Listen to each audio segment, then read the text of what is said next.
สึมไมเลอร์สบายดีมาจากครอบครัวกำหูคือเก่ามื้อนี้สิพาพี่น้องมาเฮ็ดลาบแล้วปลาสำหรับสูตรและวิธีเฮ็ดมาตามมาชมกันเบิ่งเลยอันนี้ก็สิมาซอยหอมบัวนี่ใส่ไปโลดไผมักหลายก็ใส่หลายเนาะก็สิมีหอมป้อม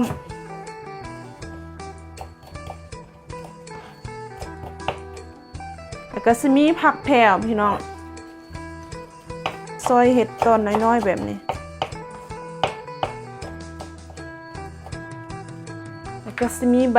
หอมลาบใบหอมลาบค่ะกระเด็ดเอาแต่ใบอ่อนๆมันเนาะหอมลาบใบมันใหญ่ค่ะก็ตัดครึ่งๆแบบนี้แล้วก็สิมีใบขี้หูดนี่ 7-8 ใบใส่ใบขี้หูดมันก็สิหอมพี่น้องซอยเห็ดตอนน้อยๆ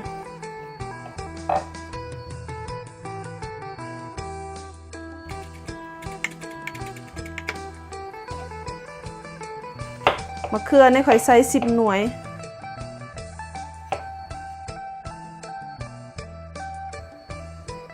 แล้วเป็นนี้เราก็สิเอาไปอบในเตาอบหรือว่าพี่น้องคนใดมีบอนปิ้งก็เอาไปปิ้งไปย่างได้เนาะ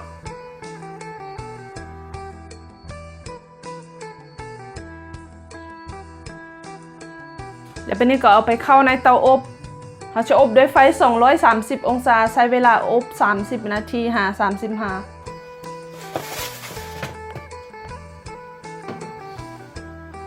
อันนี้ค่ะเขาสิมาคั่วหอมบัวแดงกระเทียมแล้วก็ข่าไว้สำหรับใส่ลาบแล้วเนาะมีข่าใน6 เปียงกระเทียมนี่10 งิมกับหอมบัวแดงใน6 หัวคั่วจนมันสุกพอแล้วแต่ว่าพี่น้องคนใดมีแบบปิ้งค่ะก็ไปปิ้งได้เนาะมันก็สิหอมแซ่บกว่าอันนี้เขาคั่วมันสุกได้แล้วบัดนี้ก็เอาไปตำเลยตำให้มันแหลกให้มันละเอียดดีพี่น้องตำละเอียดดีแล้วเป็นนี่ก็ปอกมะเขือที่เราอบไว้เมื่อกี้นี่ลงไปตำน้ำปอกเอา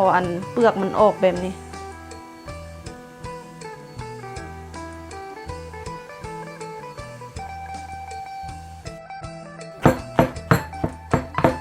ปอกเปลือกแล้วก็ไปตำน้ำกันให้มันมุนละเอียดแบบนี้อันนี้เขาตำมันละเอียดแล้วได้แล้วเป็นนี่ก็เอาไว้ทั้งข้างแล้วก็กระมีป่าบ้านเฮาค่ะก็สิเอาปลาตองเนาะอยู่ต่างประเทศมันหายากปลาตองก็เอาปลาอันนี้ก็ได้ฝรั่งเขาเอิ้นทริกก็แซ่บคือกันหวานคือกันพี่น้องมี6 ตัวคันตัวใหญ่ก็4 ตัวก็ได้แล้วพี่น้องมันก็สิเละเอาแต่ซีนมันเนาะ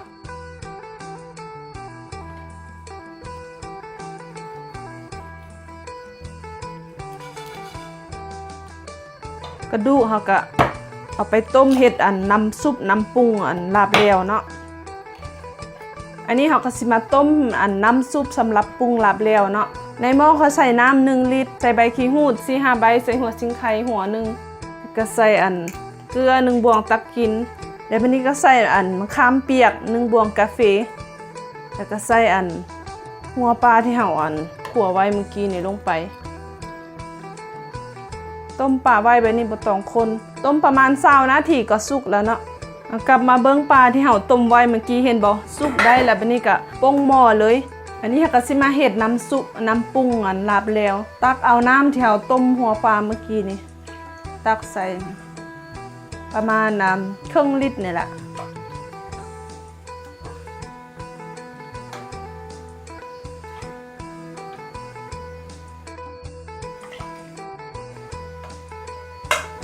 แล้วก็จะปรุงด้วยปลาแดก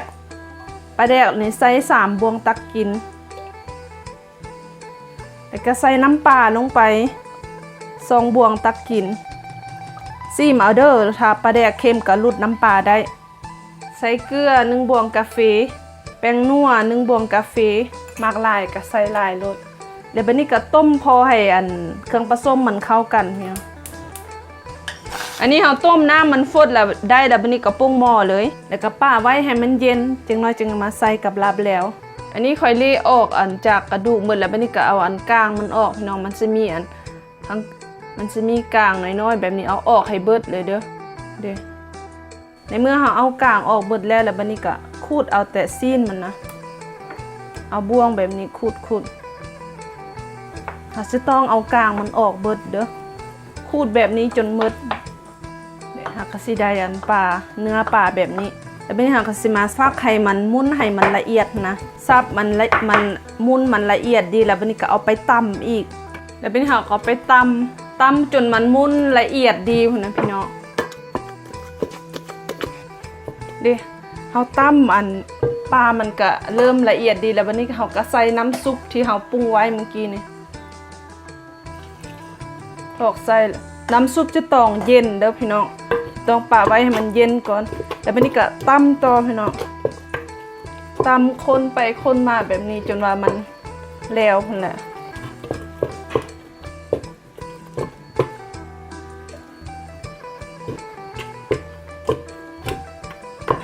เหนียวขนาด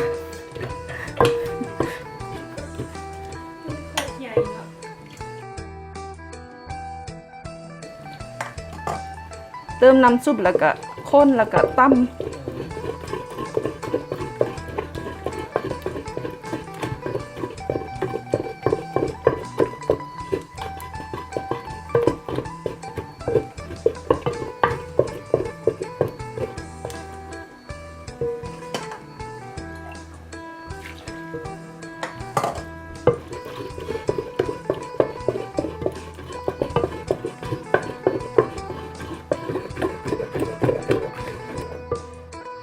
ข้นอันมันละเอียดดีแล้วบัดนี้เขาก็ใส่อันเกลือเกลือ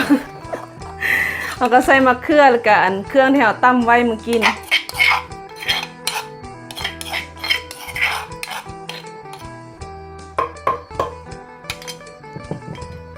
แล้วก็ตำให้มันเข้ากันคนๆแบบนี้หอมขนาดหอมค่ะแล้วก็เติมอันน้ำซุปใส่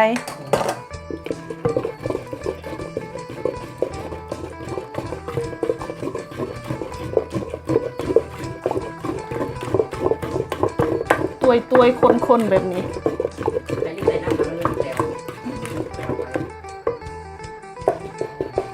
ถ้าว่าเขาข้นอันตำรู้สึกว่ามันแค้นเขาก็เติมน้ำซุปใส่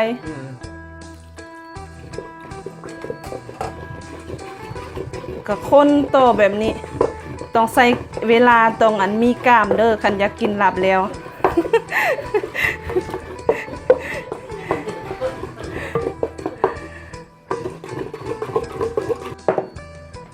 เดี๋ยวบัดนี้ก็ใส่อันข้าวคั่วลงไป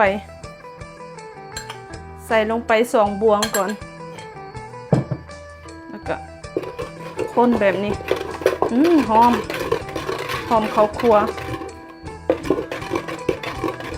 แล้วก็เติมน้ำซุปใส่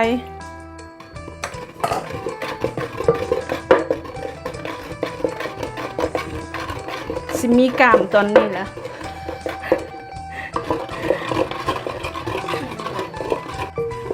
ถ้าว่าเขาค้นรู้สึกมัน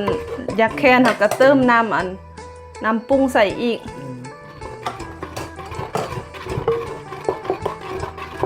หอมคาหอมมันข้าวคั่วใส่ข้าวคั่วไปอีกบวงหนึ่ง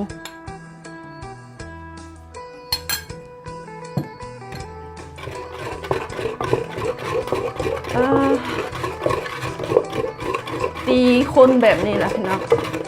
ก็เอิ้นลาบแล้วกะเฮ็ดแบบนี้แหละบ่มีกล้ามบ่ได้กินได้ลาบแล้ว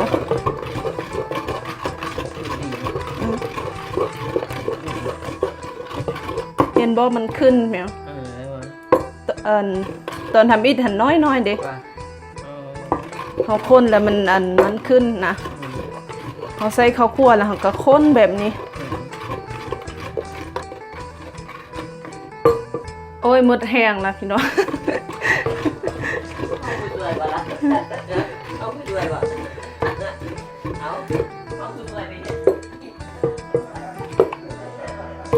เอาตำรู้สึกว่ามันแค้นเขาก็เติมน้ำซุปลงไปพี่น้อง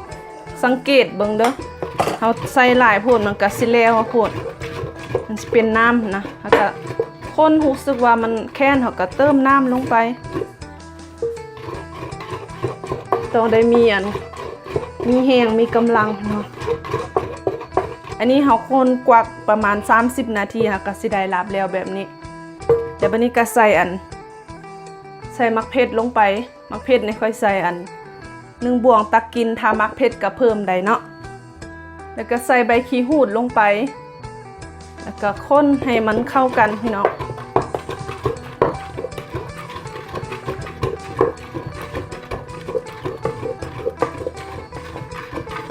เดี๋ยววันนี้ก็ใส่หอมบัวลงไป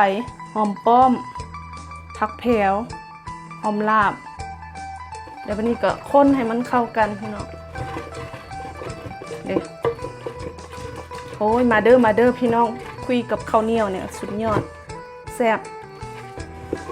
เรียบร้อยลาบแล้ว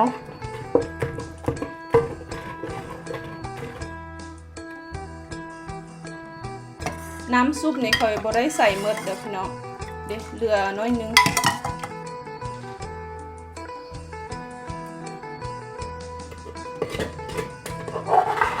ได้หลายเติบได้นี่